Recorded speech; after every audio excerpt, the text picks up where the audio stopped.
नमस्कार दोस्तों, आप सभी का हार्दिक स्वागत है हमारे YouTube चैनल आओ देखो हाल मिक्स में। दोस्तों आज के लोगों को बहुत ही कमाल का, बहुत ही दमदार असर करने वाला एक महत्वपूर्ण पौधा लेकर के आया हूं और यह पौधा बहुत ही आसानी से आपको मिल जाएगा।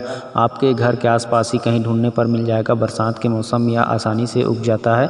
यह जलाशयों के किनारे, नदी के किनारे या फिर खेत के जो पानी रहते हैं किनारे किनारे में वहीं पे रहता है, या फिर मैदानी क्षेत्र में भी पाया जाता है, या मतलब कहीं भी पाया जाता है, आसानी से आपको मिल जाएगा। तो आप इसे देख करके पहचान लीजिए। इसके पत्ते जो होते हैं ये लंबे और चिकने होते हैं, तो आप देख लीजिए इसके पत्ते को और बहुत ही अच्छे से इसका पहचान कर लीजिए। दोस्तों इसके जो फूल आते हैं वह सफ़ेद और नीले कलर का आते हैं, तो आप इसके फूलों को भी देख करके पहचान लीजिए। इसके फूलों के जो गुच्छे लगे रहते हैं वहीं पे इसका फल आता है छोटा छोटा, तो आप इसके फलों को भी पहचान लीजिए, क्योंकि इसके फल और इसकी पत्तियां दोनों ही महत्वपूर्ण औषधि के रूप में कार्य करती है। तो चलिए अब मैं आप लोगों को इसका नाम बता दे रहा हूँ। इसका नाम दोस्तों हमारे क्षेत्रीय भाषा में इसे मिर्चकंद या मिर्च पौधा कहा जाता है। अगर आप अपने क्षेत्र में किसी और अन्य नाम से जानते हो तो हमें भी बता सकते हो। और इस पौधे का वैज्ञानिक नाम है दोस्तों मूर्धनिया लोरिफॉर्मिस। तो आप मूर्धनिया लोरिफॉर्मिस के नाम से भी गूगल में सर्च करके इसकी जानकारी ले सकते हो। तो दोस्तों चलिए बताते हैं आपको इसकी बहुत ही महत्वपूर्ण खास औषधीय गुण जो आपके लिए बहुत ही फायदेमंद होगी। तो सबसे पहले मैं आप लोगों को बताना चाहता हूं कि यहाँ गांठ, अतिसार, पतला दस्त, स्तनों की सूजन, गले का सूजन जिसे गलफुआ कहा जाता है, और दांत दर्द, संधिवात का दर्द, कमर दर्द, सर्दी खांसी में और पीलिया रोग की रामबाण औषधि है। तो आप इसे किस तरह से प्रयोग कर सकते हैं, चलिए मैं आपको बताता हूँ। यदि शरीर में किसी प्रकार की गांठ हो तो वहाँ पे इसके पत्तों को पीस करके हल्का गर्म करके लेप कर दीजिए। गांठ बैठ जाएगा, पूरी तरह से सूख जाएगा, झड़ जाएगा।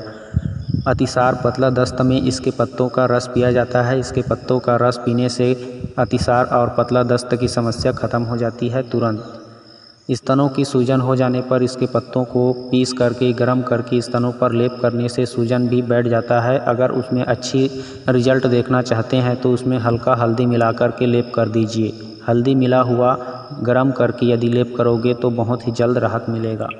गले की सूजन जिसे गलफुआ बोला जाता है, आम भाषा में गाल सूज करके फूल जाता है, तो उस तरह की समस्या में आप इसके पत्ते को सेम उसी तरह का पत्ती को पीस करके उसको हल्का गर्म करके लेप करने से गलफुआ का जो दर्द रहता है वह ख़त्म हो जाता है और गले का सूजन शांत हो जाता है, बैठ जाता है। दांत के दर्द में इसके बीजों को पाउडर करके दांत में लगाने से दांत दर्द खत्म हो जाता है। दांत में मंजन करने से पूरी तरह से नष्ट हो जाता है, दांत दर्द गायब हो जाता है। संधिवात में भी इसके बीजों को पीस करके लगाया जाता है। जहाँ पे जोड़ों का दर्द हो, संधिवात हो, जॉइंट पेन हो, कमर दर्द हो, वहाँ पे इसके बीजों को पीस करके हल्का गर्म करके लेप करने से कमर दर्द खत्म हो जाता है। जो चलने फिरने में आसानी नहीं होती है, जिनको चलने फिरने में बहुत मुश्किल होती है, जिनको उनके कमर में दर्द रहता है, कमर टेढ़ा हो जाता है, उनके लिए रामबाण औषधि है। इनके बीजों को इकट्ठा करके चूर्ण करके उसे आप पेस्ट कर लीजिए पानी मिला करके, और उस पेस्ट को कमर में, जोड़ों के दर्द में, जहाँ भी दर्द है वहाँ पे लेप कीजिए। आपका दर्द जो है कुछ ही घंटों में समाप्त हो जाएगा। सर्दी खांसी में दोस्तों इसके पूरे पंचांग का काढ़ा बना करके पिया जाता है, जिससे सर्दी खांसी बहुत ही जल्द छूट जाता है।